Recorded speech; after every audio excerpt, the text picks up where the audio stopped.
रोहित की दीदी समीक्षा की शादी अर्पित से हुई थी। रोहित 20 साल का था जो कि अपना पूरा दिन मोबाइल पर ही निकालता था। कभी पबजी खेलता तो कभी यूट्यूब चलाता। एक दिन अर्पित और समीक्षा समीक्षा के मम्मी पापा से मिलने आते हैं और देखते हैं कि रोहित मोबाइल से हटने को तैयार ही नहीं है। अरे रोहित, तुम्हारी तो आईआईटी की परीक्षा है ना? तुम तैयारी नहीं कर रहे हो परीक्षा की? वो सब तो मोबाइल पर ही हो जाएगा। ये देखिए, ये है गूगल। इससे जो भी पूछो वो सब बता देता है। तो आखिर कागज क्यों बर्बाद करूं? अरे पर तुम इन प्रश्नों की तैयारी बिना लिखोगे कैसे? उसमें क्या है, ये देखिए नोटपैड, बिल्कुल कॉपी जैसा है, इसी पर कर लूंगा। हम जब तुम्हारी उम्र के थे तब हम दोस्त मिलकर प्रश्न हल किया करते थे। उससे हमारी हैंडराइटिंग की भी प्रैक्टिस हो जाती थी और समय का भी अंदाजा लग जाता था।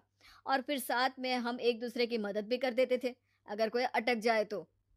आपका जमाना अलग था जीजा जी। अभी जमाना फास्ट और स्मार्ट हो गया है। जमाना क्या, अब तो फोन भी स्मार्ट हो गया है। समय के साथ बदलना पड़ता है जीजा जी। अब बस भी कीजिए आप। हर चीज को लेक्चर में बदल देते हैं। रोहित अच्छा कर लेता है परीक्षा में। इतने में अर्पित के सास ससुर जी आ जाते हैं हॉल में। और अर्पित इस बारे में बात नहीं करता। हालांकि अर्पित को लगता तो है कि पूरी तरह मोबाइल पर लगे रहना सही नहीं है, पर वो इस बात को और नहीं छेड़ता। ऐसे ही 2 दिन निकल जाते हैं। समीक्षा, मुझे काम से फोन आया था, मुझे वापस काम पर लौटना पड़ेगा। पर हमें आए हुए तो 2 ही दिन हुए हैं। अभी चले गए तो माँ और पापा को अच्छा नहीं लगेगा ना। अच्छा ठीक है, तुम रुक जाओ, मैं काम खत्म करके फिर लौट आऊंगा। एक काम कीजिए ना, परसों रोहित भी परीक्षा के लिए निकलेगा। आप उसी के साथ निकल जाना। दोनों वैसे भी बात नहीं करते। साथ में जाएंगे तो हो सकता है आप लोग आपस में बातचीत भी करने लग जाओ। आह, ठीक है, मैं काम को 2 दिन टाल सकता हूँ।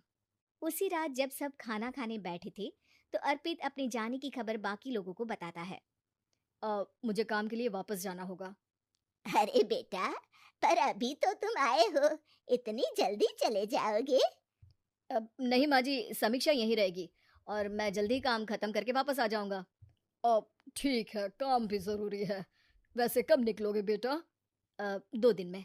मैंने सुना है कि उस दिन रोहित को भी परीक्षा के लिए जाना है, तो कल मैं दोनों की टिकट करा लेता हूँ बुक। मेरी टिकट रहने दीजिए जीजा जी, मैं तो फोन से ही करवा लूंगा। हाँ, पर कोई दिक्कत हो गई तो?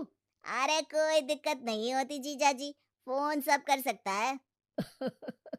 हमारे फोन के रिचार्ज से लेकर टीवी का रिचार्ज सब रोहित यही फोन से बैठे बैठे कर देता है। अब ये नई चीज तो हमारे समझ के परे है, पर अच्छा है कि रोहित जानता है। हमारी मेहनत इतनी कम हो गई भाई। हाँ, पर अगर टिकट नहीं मिली तो? अर्पित की बात पूरी होने से पहले ही बिजली चली जाती है। अरे ये क्या हो गया? आपने बिजली का बिल भर तो दिया था ना? अरे नहीं, मैं तो भूल गया था। अरे टेंशन मत लो माँ। देखा जीजा जी, आप बिजली का बिल भी भर सकते हो, समय बदल गया है।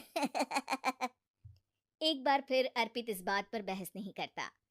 अगले दिन जाकर अपनी टिकट करवाता है और पैकिंग कर रहा होता है जब शाम को अचानक से रोहित के चिल्लाने की आवाज आती है।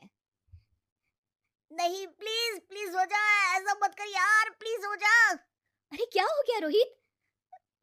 दीदी, सर्वर हैंग हो गया। मेरे टिकट मेरी टिकट नहीं हो पाई दीदी। क्या मतलब टिकट नहीं हो पाई?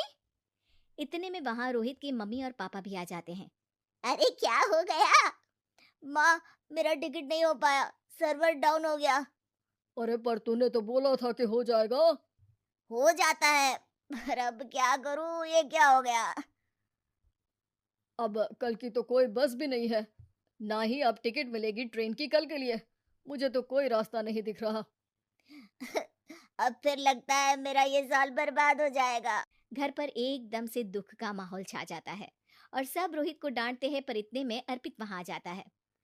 आप सब रोहित को क्यों डांट रहे हैं? आपने ही तो उसे बढ़ावा दिया था ना। लेकिन इसकी लापरवाही के कारण इसकी परीक्षा छूट जाएगी। इसने तो हमसे कहा था कि टिकट हो जाएंगे। हे भगवान, अब क्या होगा? चिंता करने की कोई बात नहीं है, मैंने एक एक्स्ट्रा टिकट करवा ली थी। मैं समझता हूँ कि मोबाइल हमारा ही काम आसान करने के लिए है, पर उस पर ही पूरी तरह से निर्भर होना तो गलत बात है ना।